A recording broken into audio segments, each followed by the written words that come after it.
தொலைதூர பயணங்கள் முதலடியில் தானோ துவங்குகிறது. மெல்லினா 23 வயசான ஒரு இளம்பெண், ஒரு பொறியியல் பட்டதாரியும் கூட.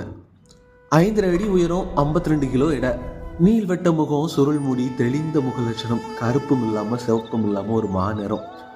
தன்னோட பிள்ளைகளுக்கே திருமண வயது ஆன பிறகும் இன்னும் மாதுன்னு பொறுப்பு இல்லாம சுற்றும் மெல்லினாவோட தந்தை.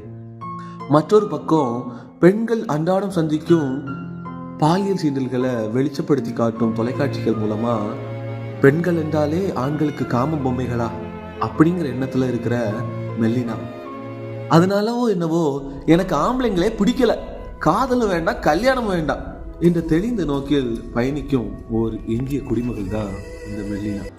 ஆனா காதல் தீண்டும் நேரம் யாருக்கு தான் தெரியும். இவளும் ஒருவேளை காதல் வயப்படலாம், திருமணம் கூட செஞ்சு கொள்ளலாம், ஏன் அதுக்கு பிறகு டிவோர்ஸ் கூட ஆகலாம். இந்த வாழ்க்கையோட ஃப்ளோ யாருக்கு தான் தெரியும். பிரவீன், எந்திரிக்கிறியா இல்லையா? வேலைக்கு போனோம், எந்த அக்கறையும் இல்லை, ராத்திரி பூரா ஊரை சுத்திட்டு வந்து முழு மாடி மாதிரி படுத்திருக்கிறத பாரு என்று தினசரி வாழ்த்து பாடல் தொனிக்க பாதி சுய தின்னுட்டு மீதியை தட்டில் வச்சுட்டு வேகமா 8 மணி பேருந்து பிடிக்க ஓடுறா மெல்லினா. ஸ்கூல் வேற திறந்துட்டு பஸ்ல சீட்டும் கிடைக்காது, நின்றுகிட்டே தான் போகணும் என்று புலம்பிய வர ரோட்லயே ஓடுறா Mellina Devamerlin, team lead, global IT park, Nagercoil. பொறுப்பான குழு தலைவர், எந்த குறையும் யாராலையும் கண்டுபிடிக்கவே முடியாத அளவுக்கு கவனமாக வேலை செய்யக்கூடிய ஒரு பெண்மணி. என்ன, ஆண்களிடம் மட்டும் கொஞ்சம் முன்கோபம் அதிகம்.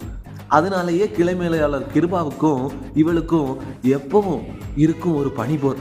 அதை பார்த்து சிலருக்கு திண்டாட்டம், ஆனா பலருக்கு கொண்டாட்டம்.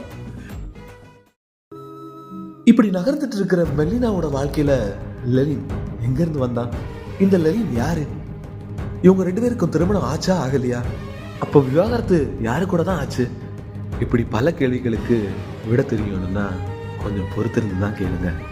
மௌனம் பேசியது.